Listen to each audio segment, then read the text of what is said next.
हार नहीं मानूंगा, राग नहीं ठानूंगा, काल के कपाल पर लिखता जाता हूं, गीत नया गाता, गीत नया गाता। मैं चीफ मिनिस्टर के लिए मेरा एक ही संदेश है कि वो राजधर्म का पालन करें। राजधर्म, राजा के लिए, शासक के लिए प्रजा प्रजा में भेद नहीं हो सकता। न जन्म के आधार पर, न जाति के आधार पर, न संप्रदाय के आधार पर। हम भी वही कर रहे हैं साहब। मुझे विश्वास है कि नरेंद्र भाई यही कर रहे हैं। कानून यानी एनएसए हटाने का भी निर्देश दिया है। और हमारे साथ जुड़ रहे हैं डॉक्टर कफील खान। डॉक्टर कफील, आपको बहुत मुबारक हो, जेल से बाहर आए आप 7 महीने बाद, और बाहर आके आपकी जो खुशी है वो देख रहे हैं हम। लंबी दाढ़ी हो गई है वैसे भी आपको। ये बताइए कि इस दौरान जो आपने ये डर बताया है, क्योंकि एक के बाद एक आपको किसी न किसी मामले में जेल में रहना पड़ा है, तो ये आपको खौफ बना हुआ है अभी भी कि सरकार फिर किसी मामले में आपको अंदर डाल सकती है जेल में? क्यों आपको ये डर है कि सरकार आपके पीछे है? नहीं, जब मुझे मुंबई एयरपोर्ट से 29 जनवरी को एसटीएफ ने उठाया था तो 48 घंटे तक मुझे फिजिकली और मेंटली टॉर्चर किया और मुझे लग रहा था कि ये मुझे इनकाउंटर में मार देंगे। तो इसीलिए मैंने उस वक्त जो मजिस्ट्रेट के सामने प्रेजेंट होकर ये बात रखी थी और मजिस्ट्रेट ने अपने ऑर्डर में जब मुझे ट्रांजिट रिमांड में मुंबई से मथुरा भेजा तो ये लिखा उन्होंने कि इनको जो है यूपी पुलिस से खतरा है जान का, शायद इसलिए उन्होंने मुझे मारा नहीं तो आप ये सोच लीजिए कि उत्तर प्रदेश की योगी सरकार के 3.5 साल के कार्यकाल में मुझे 2.5 साल करीब मुझे जेल में रखा। 9 महीने बीआरडी ऑक्सीजन ट्रेजेडी में, 2 महीने अलीगढ़ के इंसिडेंट के बाद और फिर 8 महीने इस बार। तो मुझे ये लगता है कि योगी सरकार ये चाहती है कि मैं उन 70 बच्चों की बातें ना उठाऊं, इस वजह से मुझे जो है बार बार ये जेल में रखते हैं। और शायद जब हाई कोर्ट उनको बार बार तमाचा मार देता है तो मुझे लगता है कि तो इतनी लंबी जेल में रहने के बाद क्या अब आपकी हिम्मत जवाब दे रही है कि आप वो बातों को नहीं उठाएंगे जिसकी वजह से? I won't bend. I would always ask this कि अगर high court, Allahabad high court ये कहता है कि doctor Kafeel is not a murderer, अगर इनका प्रिंसिपल सेक्रेटरी का अपनी रिपोर्ट ये आती है कि doctor Kafeel is not a murderer, तो हु किल्ड दोज 70 किड्स? किसी ने तो 70 बच्चों को मारा, उनके पेरेंट्स को कौन जवाब देगा? तो मैं वो क्वेश्चन हमेशा पूछता रहूंगा जब तक रियल कल्प्रिट्स जिन्होंने ऑक्सीजन सप्लाई बंद की और बच्चों को मारा है वो सामने नहीं आते। हालांकि जब आपको जब जेल के अंदर भेजा गया था, अलीगढ़ में जो आपका भाषण था सीए के खिलाफ, उसको सामने रखकर नहीं आपको भेजा गया था जेल के अंदर। मैं आपसे समझना चाहूंगी, जो आप जेल के अंदर है डॉक्टर कफील 7 महीने 8 महीने, जरा उसके बारे में जिक्र कीजिए, बताइए। आप मथुरा की जेल में थे, उत्तर प्रदेश में ही। It was a horrible experience this time.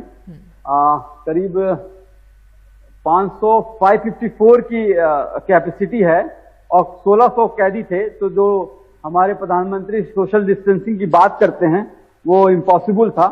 एक छोटे से बैरक में जिसकी कैपेसिटी 40 लोगों की थी, करीब 150 हम लोग प्रिजनर थे और एक टॉयलेट हुआ करता था और करीब घंटों लाइन लगना पड़ता था टॉयलेट जाने के लिए। और उसके बाद जो है सोने के लिए आपको शायद कब्र में जो है कब्रिस्तान में कब्र में आपको उतनी जगह मिल जाए, लेकिन वहां पे उतने सोने के लिए हमें जगह नहीं मिलती थी। और इसके अलावा मुझे जो कई बार जो है फिजिकली टॉर्चर किया, मेंटली टॉर्चर किया, 4-4 5-5 दिन खाना नहीं दिया, भूखा रखा।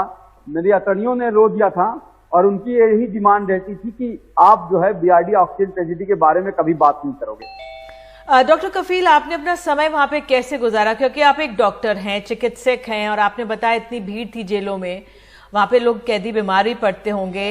क्या आपने कुछ उनका इलाज भी किया, या थोड़ा बताइए कि समय कैसे आपने वहां पे गुजारा?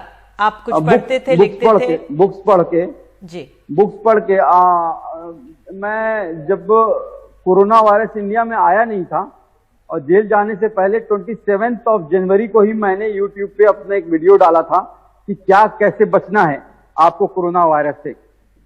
तो फर्स्ट केस जो है 30 जनवरी को आया था। इसके बाद मैंने जेल से ही 19 मार्च को प्रधानमंत्री, आदरणीय प्रधानमंत्री जी को लेटर लिखा था, जिसमें मैंने कल लिखा था कि 30 से 40 लाख केसेस जो हैं वो इंडिया में आ सकते हैं।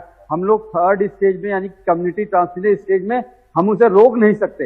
हालांकि सरकार अभी भी उस बात को मानती नहीं है, कहती रहती है कि हम कम्युनिटी स्टेज में नहीं पहुंचे हैं, लेकिन हम लोग, आपने अभी मैं आपकी हेडलाइन सुन रहा था, 37 लाख पार कर चुके हैं। ब्राजील को भी हम पार कर जाएंगे। तो मैं लोगों को मास्क पहनने के लिए लोगों को उकसाता था, लेकिन मैं कोशिश करता था कि मैं बाहर जेल से आ जाऊं और उसके बाद मैं कोरोना वायरस के तरह काम करूं। मैं आज भी एनडीटीवी के थ्रू आदरणीय मुख्यमंत्री योगी आदित्यनाथ जी से निवेदन करूंगा कि जो 3 साल से मुझे सस्पेंड किया गया है, मुझे मेरी नौकरी वापस कर दें, क्योंकि सारी इंक्वायरियां खत्म हो गई हैं, और मुझे एक रिसर्च करने का मौका दें, तो शायद मैं कोरोना वायरस की कोई दवा खोज सकूं और शायद मैं वैक्सीन के लिए, टीके के लिए मैं अपने आप को वॉलंटियर की तरह यूज करा सकूं। जी, आप क्या वापस अब अगर आपकी नौकरी बहाल भी नहीं होती, लेकिन आप वापस अपनी प्रैक्टिस करना चाहेंगे, बजाय इसके कि जैसे आपने सीए के खिलाफ आवाज उठाई, वो एक एक्टिविज्म, उस पर कोर्ट ने अब कहा है कि वो भड़काऊ भाषण नहीं था, पर आपको अगर भी अफसोस होता है कि आप अपना जो मेन प्रोफेशन छोड़कर इन चीजों में गए, जिसकी वजह से आपको फिर जेल जाना पड़ा? नहीं, आप देखिए, सीए जो था वो सिर्फ एक पर्टिकुलर कम्युनिटी के लिए नहीं था, वो हमारे कॉन्स्टिट्यूशन पे हमला था, और मैं सीए के खिलाफ नहीं था। सीए प्लस एनपीआर एनआरसी का जो क्रोनोलॉजी हमारे होम मिनिस्टर ने बताई थी, मैं उसके खिलाफ था। और जो भड़काऊ भाषण की बात करते हैं, ये 45 पेज का जो सीजीआई ने ऑनरेबल गोविंद माथुर ने ऑर्डर किया है, उसमें उन्होंने साफ साफ लिखा है कि doctor Kafeel has talked about unity, integrity, about health, about education, about employment. तो मैं रोटी, कपड़ा, मकान, स्वास्थ्य, शिक्षा और नौकरी की बात करता हूं। तो ना ही मैंने कोई ऐसी, not a iota of any in my speech I have talk about hatred and violence. जी, तो मैंने ऐसी कोई बात ही नहीं की है, ना मुझे बचपन से कभी सिखाया गया है। मैंने उसमें साफ साफ कहा गया है, बचपन से मुझे यही सिखाया गया है, ना हिंदू बनेगा ना मुसलमान बनेगा, इंसान की औलाद है, इंसान बनेगा। डॉक्टर कफील जी, बिल्कुल, हमने 130 से ज्यादा कैंप किए और 50,000 से ज्यादा बच्चों को देखे। कभी नहीं मैंने सोचा कि ये हिंदू का बच्चा है, मुसलमान का बच्चा है, गरीब का बच्चा है, अमीर का बच्चा है। अभी भी आज मैं 2-4 दिन अपनी फैमिली के साथ मिलने के बाद, हम लोग जो है 5 तारीख से बिहार में और उसके बाद आसाम में, जो कि बाढ़ के बाद महामारी आने की संभावना है, बाढ़ आता है तो डिस्ट्रक्शन फैला देता है, लेकिन उसके बाद जो है सारी बीमारियां आती हैं, chikungunya, dengue, malaria, diarrhoea, cholera, वो सारी बीमारियां आ जाती हैं। तो हम लोग ये कोशिश कर रहे हैं कि वो वहां पे कैंप अरेंज करें और मैं अपना फिर से अपने प्रोफेशन में वापस आ सकूं। मैं आपसे यही पूछना चाह रही थी, क्योंकि मैंने कहीं पढ़ा कि आप जाना चाहते हैं बाढ़ प्रभावित इलाकों में, किस तरह अभी तो आप आए हैं, और जो कल रिहाई आपकी देर रात हुई है, थोड़ा वो भी बता दीजिए। 12 घंटे आदेश आ गया था, उसके भी 12 घंटे के बाद आप फाइनली देर रात रिहा हो पाए, तो परिवार में सब बहुत सुकून, राहत की सांस ले रहे होंगे। जी, बहुत सुकून से सांस लेना। मैं खुद बहुत खुश हूँ, और आपको ये बता दूं कि ये यही दर्शाता है कि डेमोक्रेसी कितनी ज्यादा संकट में है। एक chief justice of Allahabad high court का ऑर्डर सुप्रिंटेंडेंट ऑफ मथुरा कह रहा है कि मैं नहीं मानूंगा जब तक डीएम ऑर्डर नहीं करेगा। डीएम ये कहता है कि जो है जब तक ऊपर से ऑर्डर नहीं आ जाएगा मैं इस ऑर्डर को रिसीव नहीं करूंगा। तो ये दोनों कहानियां चलती रही, और ये बीच में ये कोशिश करते रहे कि कुछ लड़कों को अलीगढ़ के इंसाइट करके मेरे खिलाफ बयान दिलवा दें और फिर से मुझे किसी मामले में फंसा दें। वो जब नहीं हो पाया, और क्योंकि 12 बजे की डेडलाइन थी इलाहाबाद हाई कोर्ट की, तो 11:55 पे मुझे जेल से निकाला गया।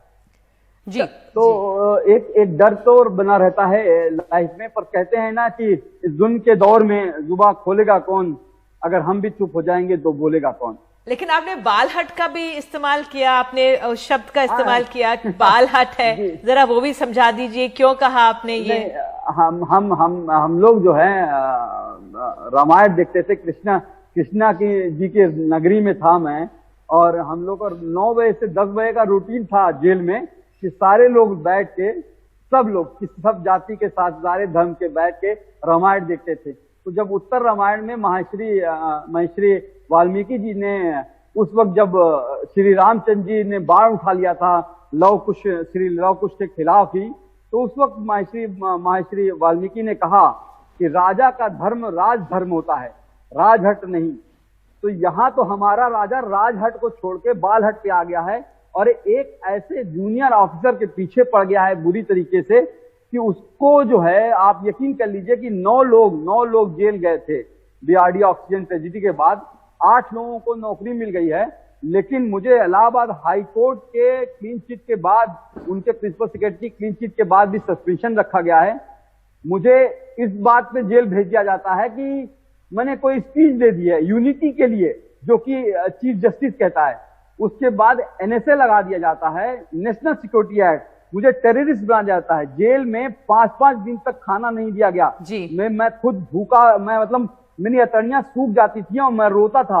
वो चाहते थे कि मैं उनका पैर पकड़ के बिल्कुल sorry somebody called, it was horrible. So इसलिए मैं कहता हूं कि एक राजा की प्रजा तो सब कुछ होती है, वो उसके लिए कोई जाति और धर्म कोई मायने नहीं रखता है। बिल्कुल। तो मेरे समझ में मेरा राजा जो है वो बालहट पे ही।